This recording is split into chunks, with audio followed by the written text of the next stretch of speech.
नमः पार्वती पते हर हर महादेव। तो परम मंगलमय भाव से भगवान प्रयागराज में उपस्थित खड़े होकर के जो प्रयागराज का उन्होंने दर्शन किया, सत्य ही प्रयागराज का सचिव है, मंत्रणा देने वाला है। हमको और आपको भी अपना जीवन अगर नारायण प्रयागराज तीर्थराज बनाना है तो अपने जीवन में सत्य को धारण करना है। किसको धारण करना?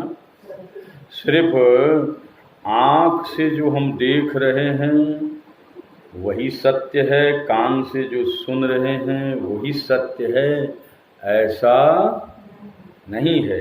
ये व्यावहारिक सत्य है। एक पारमार्थिक सत्य होता है जिसका किसी भी काल में कभी भी अनुपस्थिति नहीं होता है, मतलब अभाव नहीं होता है।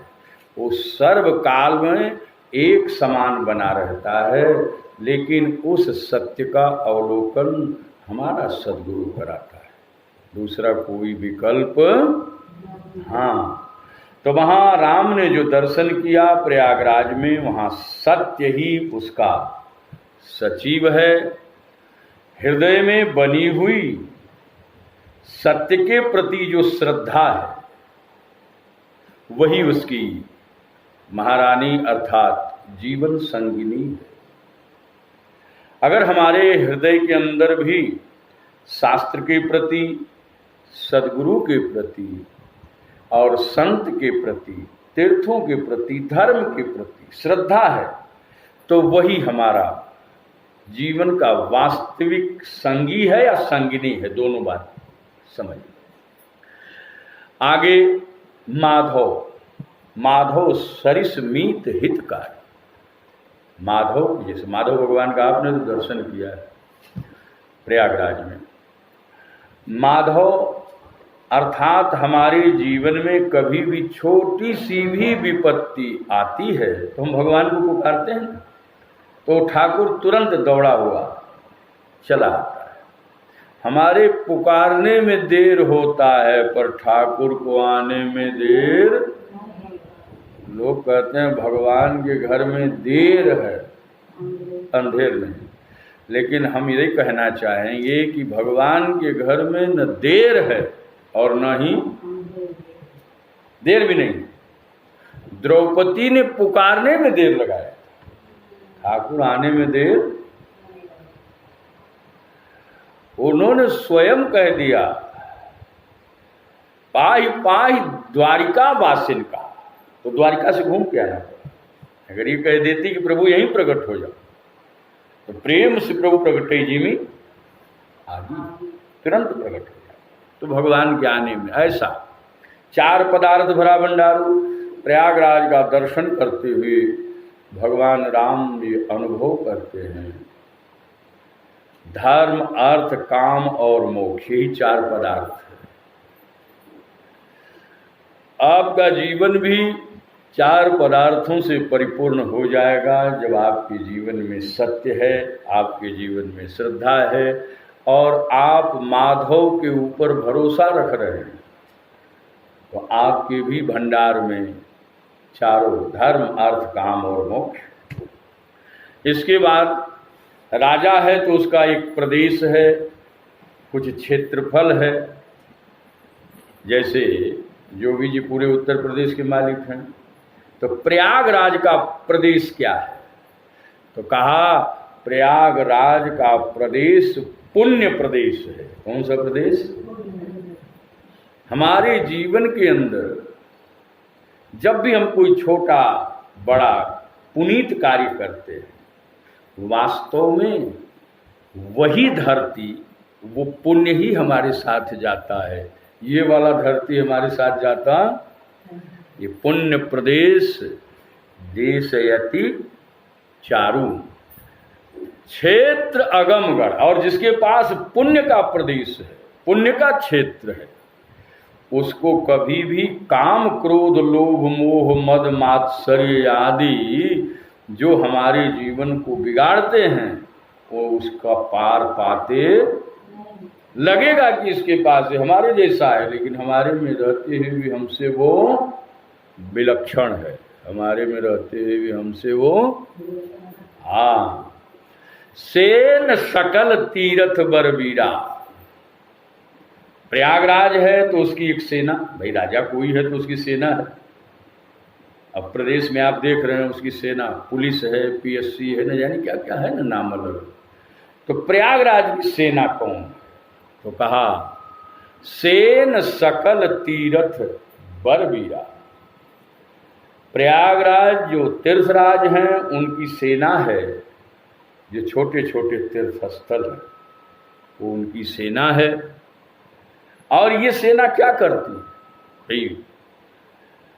अपने प्रदेश की जो सेना है, कोई भी विकृत विचार वाला आदमी है उसको उठा करके उसको कुछ न कुछ दंडित करके बंद कर देते हैं। तो प्रयागराज की सेना क्या करती है? कहा कि हमारे जीवन में जो कलुषता है, पापाचरण है, व्यवहार है, जब हम तीर्थ राज बन जाएं, स्वयं बन जाएं या उसमें जाएं, उसमें जाएंगे तो उतना लाभ नहीं होगा। गोस्वामी जी ने कहा उसका क्या पता कि आपने जाकर के तीर्थ में स्नान किया है, कितना पुण्य आपके खाते में लिखा गया है कि नहीं लिखा है, चित्रगुप्त की फाइल बंद थी कि खुली थी, क्या खबर है। लेकिन यहाँ ये जो जीवन का तीर्थ है, एक जीवन अगर तीर्थ बन जाता है तो महाराज यहाँ ये कलुषता हमारे जीवन का सब समाप्त कर देता है। अब राजा है तो राजा का कोई सिंहासन भी होता है, जैसे हम लोग बैठे हैं तो कोई आसन है ना, लेकिन राजा का तो सिंहासन होता है। तो सिंहासन क्या है? गोस्वामी जी लिखते हैं संगम सिंहासन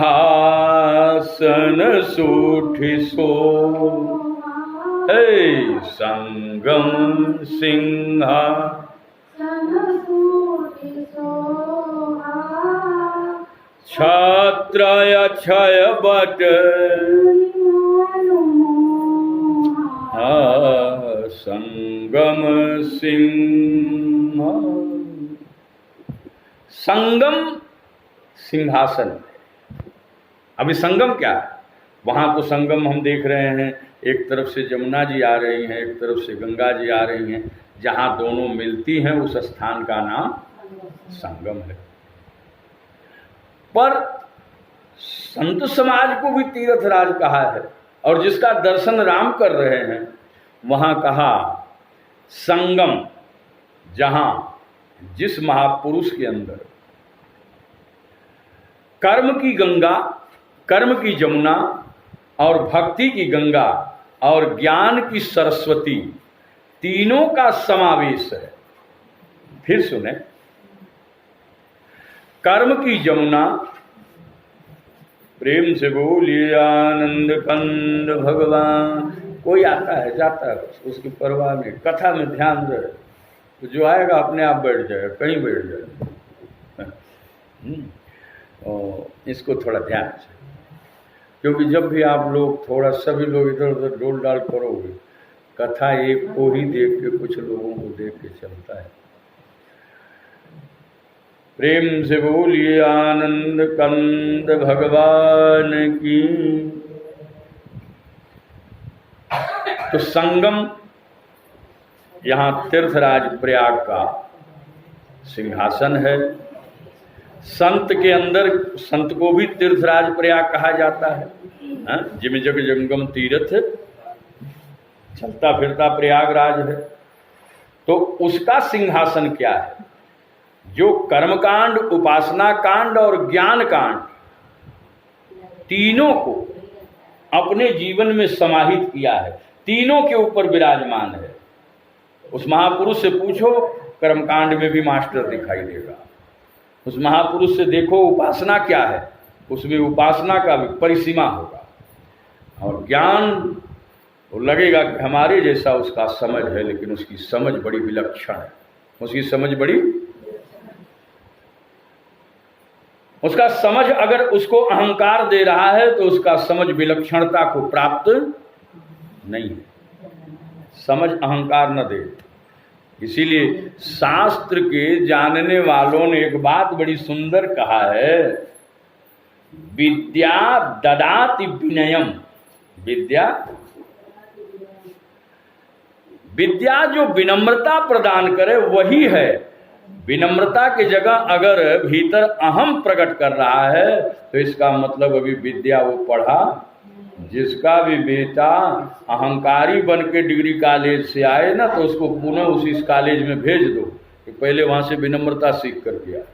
विद्या ददाति, वो झुका देता है। जैसे कोई वृक्ष फल ले लेता है ना तो सीधा रहता है, झुक जाता है। वैसे ही जब ज्ञान का फल लगता है तो यहाँ सिंहासन सोहा, और राजा है तो उसके सिर के ऊपर छत्र भी लगता है। छत्र क्या है तो कहा अक्षय वट ही तीरथ राज का छत्र है। ये अक्षय वट, साधु समाज का अक्षय वट क्या है? बट विश्वास अचल निज धर्मा, बट विश्वास अटल निज धर्मा।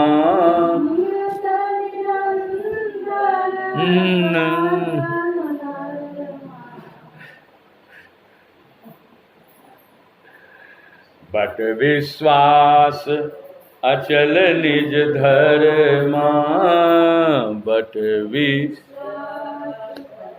अचल निज धर्मा। फिर हाँ, तीरथ राज जो उसका शुभ कर्म है और उसके भीतर का बैठा हुआ अपने शास्त्र के प्रति, अपने सदगुरु के प्रति, अपने सदग्रंथ के प्रति, अपने सत्कर्म के प्रति भरोसा सुदृढ़, ये अक्षय वट, ये अक्षय वट। यहां भी ये अक्षय वट होना चाहिए, तब जीवन धन्य हो। अक्षय वट नहीं है तो फिर क्या कहा? अब राजा है तो पहले आप जमाने में देखते थे लोग शादी ब्याह में भी जाते थे तो एक नाऊ ठाकुर जाते थे, वो ऐसे ऐसे बड़ा वाला पंखा डोलाने।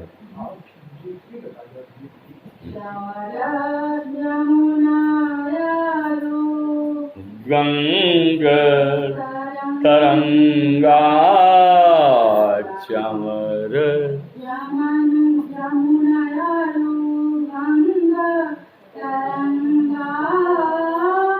देखी हो ही दुख चंवर जमुनयरु। तीरथ के राजा का वो चंवर क्या है तो कहा गंगा और जमुना का लहर है, वही चंवर है। वहां तो चलो स्थूल में प्रयागराज है, हवा बह रही है, थोड़ा हल्का उठ रहा है, लहरें उठ रही हैं, लेकिन साधु समाज रूपी तीर्थराज का चंवर क्या है? उसके जीवन के अंदर कर्मकांड, और कर्मकांड के माध्यम से जो तरंगे उठती है, उसके हृदय में जो अपने कर्म के प्रति निष्ठा है, ये लहर। उपासना के प्रति जो उसकी निष्ठा है, अलग अलग तरीके की उपासना कर, ये भी एक उपासना में आप बैठे अपने घर का कार्य छोड़ करके यहां आ, यही आपके इस मानव जीवन को तीर्थराज प्रयाग बना रहा है। तीर्थराज प्रयाग स्थूल में वहां है, हमने पहले भी बोला, उसमें आपको कितना पुनीत फल मिलता है ये चित्रगुप्त जाने, उसके फाइल में लिखा है नहीं लिखा है, लेकिन इस तीर्थराज के लिए तो सीधा दे सद्य फल, ये तुरंत उसी वक्त फल देता है कि आपके विचार सत्संग के बाद स्वयं तुरंत बदलने लग जाते हैं। अगर कोई जीवन में चूक हुआ तो हम और आप सत्संग में बैठ करके भीतर से एक भाव उठता है कि अब हमसे जीवन में कोई चूक, हम जीव हैं, चूक होना स्वाभाविक है, चूक होगा। जीव और शिव का यही भेद है। ध्यान देना, मनुष्य वो श्रेष्ठ नहीं है जो ये कहता है कि हम तो कोई भूल किए ही नहीं। नहीं, मनुष्य वो श्रेष्ठ है जिसके जीवन में कोई चूक हुई और उसने देख लिया, अपने आप को सुधार लिया, वो श्रेष्ठ है। चूक तो स्वाभाविक है। आप वहां से यहाँ तीर्थ में आ रहे हो, यहाँ भजन सुनने की, कथा सुनने के लिए आ रहे हो, लेकिन रास्ते में हो सकता है कई चींटी मर गई हो, क्या खबर। जाने अनजाने हमसे भूल होती है। तो श्रेष्ठ वो जीव है जिसे चूक तो हो, लेकिन हरिजन उसको, हरिजन मतलब भगवान का जो भक्त है, वो उसको सुधार लेता है, वो श्रेष्ठ माना। हरि बोल।